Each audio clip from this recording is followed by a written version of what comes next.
will include technological advancements like AI or blockchain technology or integration of quantum computing. I mean, sky is the limit here. And I think EOSC should also expand in community engagement efforts in order to welcome more researchers and scientists and data scientists, whatever stakeholders into its ecosystem. In the same time, I think the researchers have the opportunity to transition to EOSC. But of course, like with any other transition, this requires effort and adaptation. As stakeholders in the world of research, I think it's important to stay engaged and informed about the developments and to contribute to the ongoing and future evolution of EOSC. And now one last, famous last words. To those who will carry this mission forward in the future, it's just a crucial reminder now. Never lose sight of your primary stakeholders, scientists and researchers, because active engagement with them is the key to the success of EOSC. If you are wondering from where the names SACON and SICO came from, the big reveal. It doesn't work. There is no big reveal. I think you need to catch up with Anka at dinner to find out. So, okay, it's an anagram. SICO is from EOSC, SACON, no EOSC.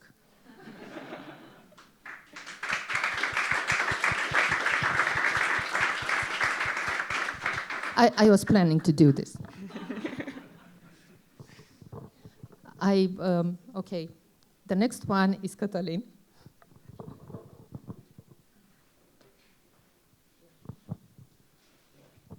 Hello, my name is Cătălin Condurache from EGI Foundation, and I have been coordinating the EOSC portal onboarding team, part of task 6.1 in EOSC Future. Okay, so a few slides. So actually in this talk, I will reveal what's behind the challenges and the happiness of Dr. SICO. So you know about this architecture, EOSC architecture, and onboarding is about populating the EOSC Exchange with resources registered in the EOSC by research infrastructure and science clusters to serve needs of users. And all it's about resources, resources, resources. So at the start of the EOSC Future, we had only resource provider records and generic resources, like in live IT services, but no software or data sources at that time. Then it then evolved to several other type of records, ordinary services, but also data sources, research products, community catalogs, which are on their own collection of resource providers and services. And then further training materials and the new kid on the block interoperability guidelines. Each of this type characterized by specific profiles and metadata, which has been heavily coordinated by Mark Dietrich during weekly meetings and with regular releases in the portal. And you have a link with the latest, probably, document about each type of such resource. And about the onboarding process, it has been a process developed during long time ago, EOS Enhance and EOS Hub. And then it has been fully reshuffled during EOSC Future, when I also joined this process. Overall, it registered continued activity since 2018, if I'm not mistaken, if my information is good. There are two separate activities: the validation of new requests against rules of participation requirements, and then the audit of existing records to ensure they remain valid. We want to keep a consistency and some sort of high level of validity on this in the EOSC portal. And coming down from this a bit abstract EOSC rules of participation, a set of inclusion criteria has been developed, and nowadays we have a generic inclusion criteria, but then we have for each specific type, we have additional inclusion criteria. So we are quite rigorous, and we hope that we achieved the goal here to make clear what's inside the EOSC portal. As I said, it has been a lot of reshuffling during EOSC Future, and I can list here that we have now an integrated workflow using Jira. We have mostly automated checking during initial checking, initial new requests, but also during the audit. So when we start audit, we already know what might be the problems, and then we go deeper into sort them out. Then we support to import external catalogs have been implemented during EOSC Future, and we had the pilot with NIFOS and EOSC Nordic catalogs. Then we tried to enforce a consistent application of rules of participation, also including GDPR, and we achieved the things to implement, to make full requests and to enforce the terms of use and privacy policies for services. It has been specified by Costas, I believe, when they went to legal department and so on, and have such examples in our providers. Also, during EOSC Future, the EOSC onboarding strategy group has been set up, and it provided invaluable help to us to proceed with onboarding and to improve it. And then there are many places where we improve the scalability of this process. Currently, we have a dedicated space in Confluence. We could say it's fully documented. And yeah, we can check there. The spaces with a lot of procedure. Now a few words about the team, EOSC onboarding portal team, and I can say that I see here a couple of my esteemed colleagues in the team. So it's a merge of the EOSC Enhanced onboarding team plus EOSC Hub onboarding team, also with contribution from developing team from Providers Portal and Marketplace catalog team. And obviously, it implements the onboarding process. It's part of the task 6.1 activities. Overall, based on the mailing membership, we have about 30 plus names, but I can say that maybe half of them are directly involved in a way or another in the regular activities, meetings, rota validation, audit. More recently, because of the expansion of the type of resources, we got help from other task and work packages in a form of specialized teams to onboard the very specific type of resources like data sources, like training materials. So we need help, and we hope to continue with this additional help in the extension. Also, a few more words. We are regularly represented in USG and release coordination meetings. When requested in other task meetings, metadata schemas, training and dissemination. We keep communication with users via onboarding mailing list, and I can say, not only guess that in this room, there are representative of providers which we have been in contact, and I hope everyone is a happy user. Also, yes, in help desk, in EOSC help desk, we have a proper group support unit. So we communicate via the onboarding mailing list, but also via the help desk. As I said, we have fully documented procedures. And we are also contributing actively to improve our tool. The provider's portal also has an interface for ePOT, and we are working with the developers to make our life easier.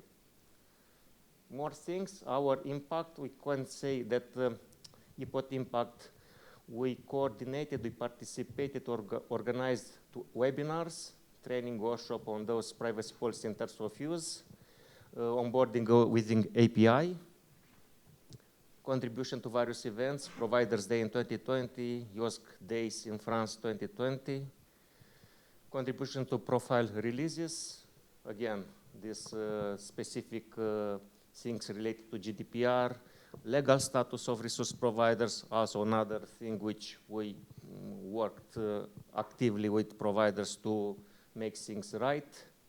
And also we contributed to help integration of external catalogs in the EOSC portal. Few challenges from the past. It was the addition of this different type of resources. We had to work to align within the scope of EOSC Exchange. We are here within a friendly audience. We had problems with the provider portal interface, not always helpful and friendly. So I can say about the infamous case of the search engine, which eventually got improved, and 404 error now and then, which impacted our work. But overall, I can say that good collaboration with Thanasis Mantes and his colleagues from Athena RC. We agreed that they sometimes had to prioritize the task and put ePOT request lower on the list. Ahead, probably we need to recategorize the existing services because new service types have been introduced. Data sources is something which is work ongoing. Training materials, again, we have to go back to the existing portal and move some records from a place to another place. We are continuing the audit process. Currently, we can say that all records which have been onboarded before 1st of October 2022 have been audited. If it's good or not, so we have 1 year gap to continue the audit. And as a summary, so yes, onboarding expertise lies within ePOT. I put here status numbers taken from the EOS portal. We have 300 plus resource providers, 400 plus active services, training resources, guidelines, data sources, and 2 community catalogs. And we consider that this expertise shall not be lost. And thank you very much. Thank you.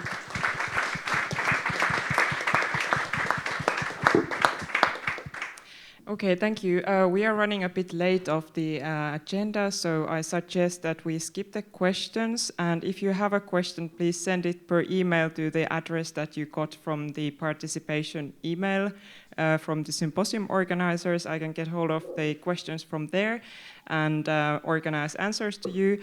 But next, I would like to invite our panel here, and thank you to you three. So we heard now presentations from colleagues from EOSC Future, and now we will have representatives from the INFRAEOSC 07 projects that have onboarded their services. So I would like to warmly welcome Mark van der Sanden, Technical Coordinator of UDAT, representing DICE project. Then we have Smitesh Jain, Senior Innovation Manager from EGI, representing EGI ACE project. Sebastian Luna Valero, Community Support Specialist, representing C-Scale. And then lastly, but not least, Julia Malaguarnera, Outreach and Engagement Officer from OpenAir, representing OpenAir Nexus project.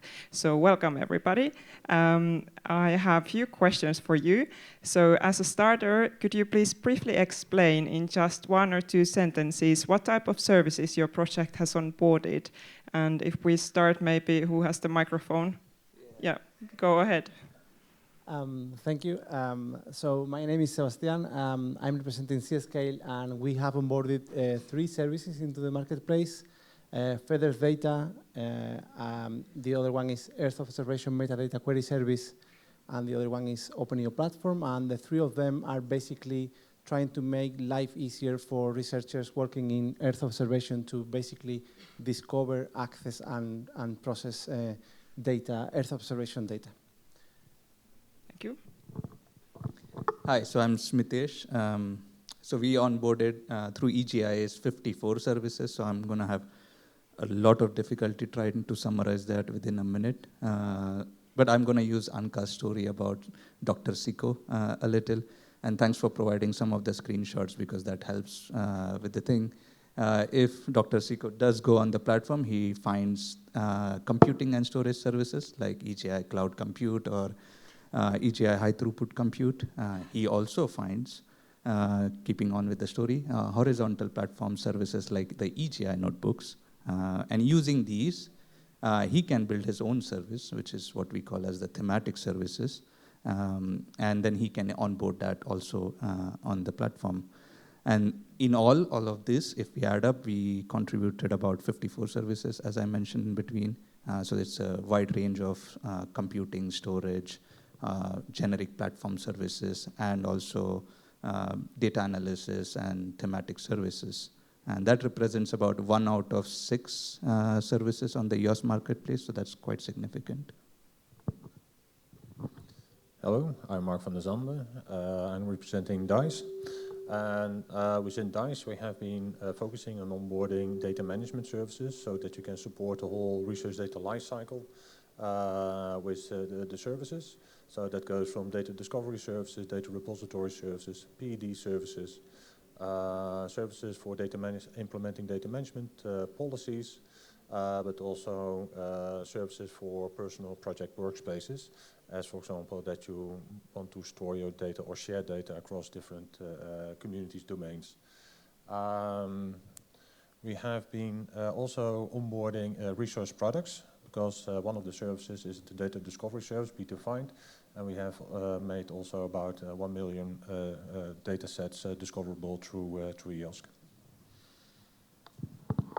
Thank you. Hello everyone, I'm Giulia Malaguarnera and I am representing Nexus.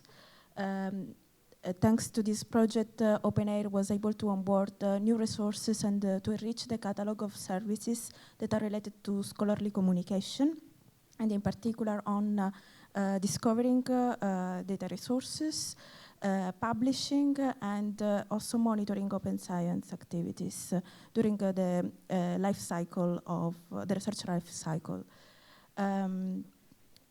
So this. Yeah, okay, thank you very much. So let's move on to the lessons learned. So what are your experiences of onboarding services? Like briefly, do you want to start, Julia? You have the mic. We go back and then next we start in the middle. Okay. Of course, it was a process in which all the Infra 07 and also the Infra 03 projects came together. So it was a good environment for learning from each other's projects. And also to face similar issues like the virtual access or the interoperabilities between the services, how to engage better the users. Also, we found out that different kind of users that are visiting the EOSC Marketplace have similar words, but the terminology is completely different in the terms of meaning, what we are looking at. So even if we have the same service for different kind of users, sometimes it became very difficult from the user's point of view, even understanding what the service was for. And I think this was one of the biggest challenge that we faced during the projects. In any case, we will continue to work better in the engagement, in the training, in supporting researchers, funders, and any research staff supporter to improve the service and the quality and the usability of the services. Within DICE, we have been focusing mostly on data management services and so storing data. One of the things is that data is something different as computing resources, because data is more permanent resource, because you have to store the data. Even if you do not use the data, you have to maintain the data for longer term. Then we also noticed that within even providing the service as free on basis of virtual access, you always have the question, if they are going to use data services, is, okay, what kind of guarantees do you provide? What is the sustainability? And that is already asked at the start. It's not at the end, but because before they start using the service, these kind of questions are being asked. Because you are not going to store large amounts of data just for 2.5 years, because that was the duration of the project. And also, they need to know, okay, how do you want to sustain the services beyond the project? And what are the costs if you want to sustain the service or to store the data for longer term? So those are still the challenges. We have still engagements with those communities and also the providers or the users of our services to see how we can transition from a virtual access-based access mechanism to a more sustainable process of sustaining those services and maintaining the data for longer term. So if I think about what challenges we did face and experience we had in onboarding the services to EOSC, one thing that comes to mind is that the process, even though quite simplified during the project as talked about by Katalin, still remains a bit complicated for scientific communities or some of the SMEs. Some of the terminology used is quite specific, and they don't always understand what it means when they're filling up the forms for onboarding services. So there's still some work that can be done there.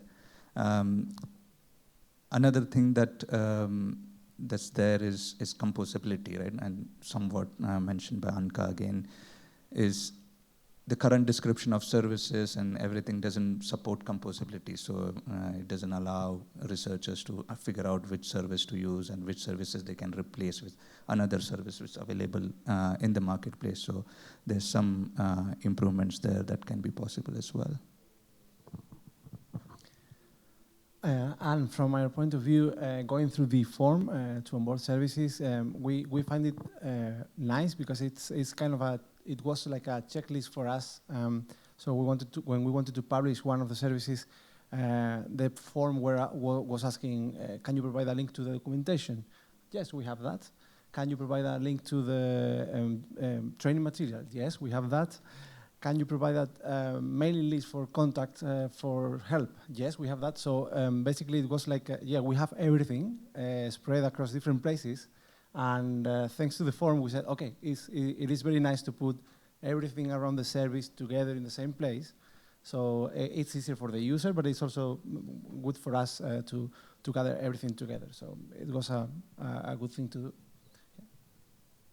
Thank you. Actually, my third question would be exactly on the sustainability. Mark already touched upon on the topic, but would you like to elaborate on those aspects, like what will happen to the services, what are the business models, sustainability plans for future? Yeah, so in CSCAL, for example, we have 3 services onboarded, and every service is different from the other because it involves different partners or the effort required to maintain the service operational beyond the life of the project is different. So basically, depending on the service, we are getting together with the relevant stakeholders, and when it's applicable, we set up an SLA, and when it's applicable, we try to go for an MOU instead. So basically, writing down a document, capturing who's involved, what's the role of each of the partners, and trying to basically keep it operational for as long as we can after the project ends. Yeah, so again, gross simplification and generalization, trying to cover 54 services. So One thing is that when we did do resource allocation and provider allocation during EGIAs, we followed this approach where we tried to connect the users with providers who had institutional or local priorities which matched with what kind of research was done by the researchers, which means that even after now that the project is ending, because of these local and institutional funding, some of the use cases and services will continue to be offered through this funding mechanism. We also have a pay-for-use model, so if there are researchers or users who have access to their own grant funding, they can access the services through this pay-for-use model. But the reality is that if we, especially things like compute and storage, if we want to offer it on scale to a large group of researchers, we still need more stronger funding from EC and the member states to continue and to look at the sustainability of these services. I think for DICE, it is somewhat similar as what the EGIA says. For the data services, we are also looking for the customers who will make use or during the DICE project have made use of the DICE services. We are looking to see, okay, what are local organizations who continue the provisioning of those services because they already have a local contact or on a national contact. If we have international customers, then we can provide this through a pay-for-use contract. This can be done through EUDAT. Via EUDAT, you can have a contract signed, you have an SLA. On the basis of these contracts, you can make use and continue to make use of those services. Most of the services will be still made available through the EOSC Marketplace, but not all services will be maintained because some of the providers or the members from the DICE project have decided to not continue those provisioning on this basis. The case of OpenAIRE is very similar to the others. So having a business model was essential and trivial at the same time. Also because when you are speaking about open science, most of the people are thinking that it's for free by default. But this is not possible because we are having human resources behind space, computer space. We customize several services for each of the communities and users.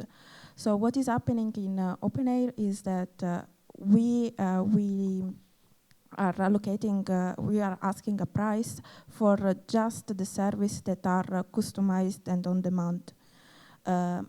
The other services are for free, and we are working in a project also to develop some of these services. For instance, the OpenAIRE graph, which is the backbone of the OpenAIRE services, is in another project to include more knowledge graphs from disciplines and other communities and organizations. We are working in monitoring services, and it will be allocated some price at the level of founders, and the European Commission will support some of these activities. We are developing some of this service also for the research assessment, and I'm inviting you tomorrow to follow more sessions about that. So basically, this is what is happening. Everything that is under development and is based on innovation and is still supported by funders will be free to use. Other services that are community-specific and for organization will be paid at the level of organization. Everything will be free to use from the researchers. So we will not ask any extra payment from researchers. Thank you very much. Now, are there any questions from the audience? We have a couple of minutes to take questions. So people in the room, please raise hand and we'll bring a microphone to you. And people online, please write in the chat and my colleague will pick those questions up. So we start with the question from the room, please. Hi, thank you very much, everyone. So I'm still a little bit confused about the sustainability. Could someone just comment generally, is the portal going to continue to be there Is the marketplace going to continue to be there? And are the specific, there was an EGI, there's EU.CDI, there's OpenAir. Are these services going to continue, and will they continue to be supported? So I guess my first question. Second, are you open to onboarding any new services? Thank you. I don't know if I can speak also on behalf of John, but in general, in the marketplace, yes, you can onboard any service. You have to follow the route that was showed before by Kathleen.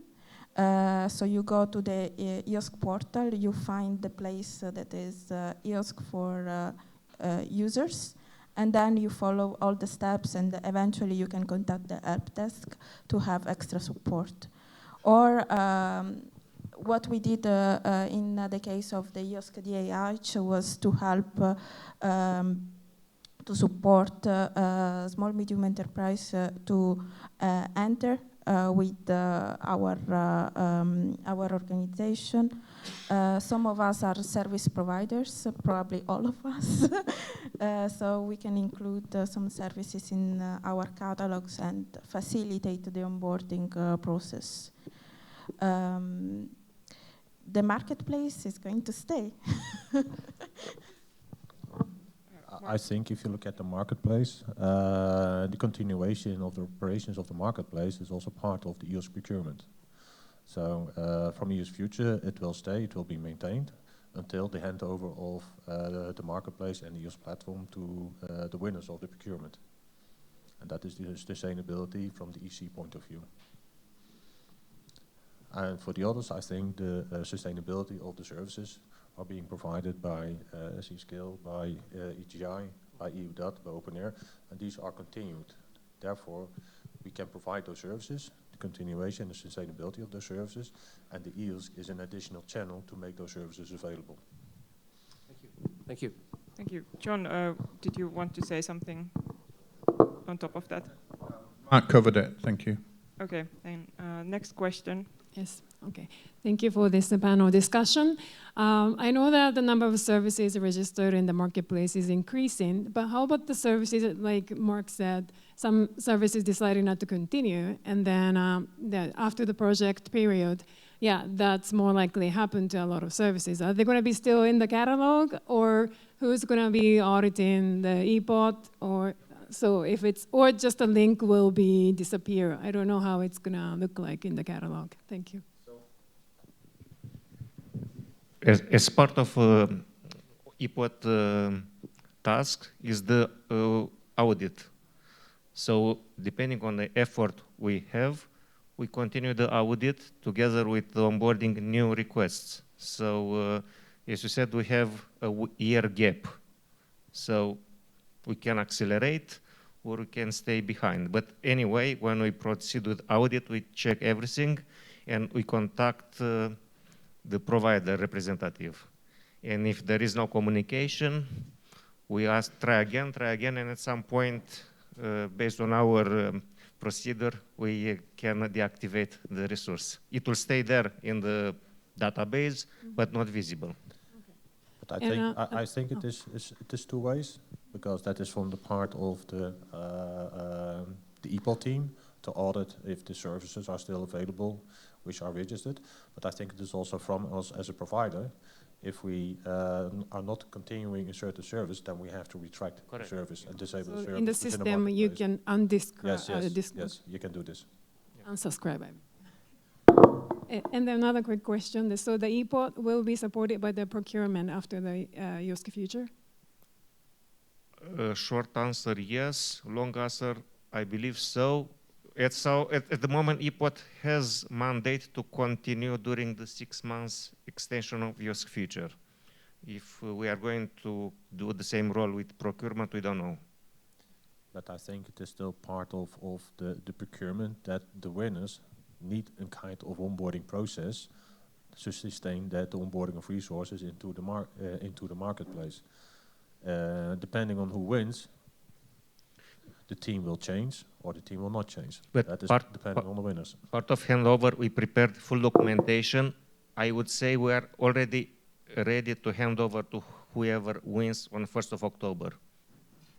We'll continue 6 months, but almost we can provide the knowledge and how to, according to request of the termination of the project, EOSC Future. Yeah, I'm sure we'll follow up, so, but that's good enough for now. Thank you. Thank you. So it's time to wrap up this session. Thank you very much to all our speakers and panelists. And few words about tomorrow and tonight. So in the previous slide, you had the thank you and the notion that we will continue 9:30 tomorrow morning. But before that, we're going to have a lovely dinner at the, what was the name? Can you click the next one? El Jardín de Arzapal, starting at 8 o'clock. And there are 2 groups leaving from the hotel. If you want to join one of those, feel free to. You can also find your way independently to the restaurant, but the first one is leaving 7:15. They're going to walk there. And the second group is going to leave 7:30, also from this hotel. Both groups will meet in the lobby, so feel free to join them if you want to. Otherwise, we will see you in the restaurant later today. Thank you very much, and have a lovely night.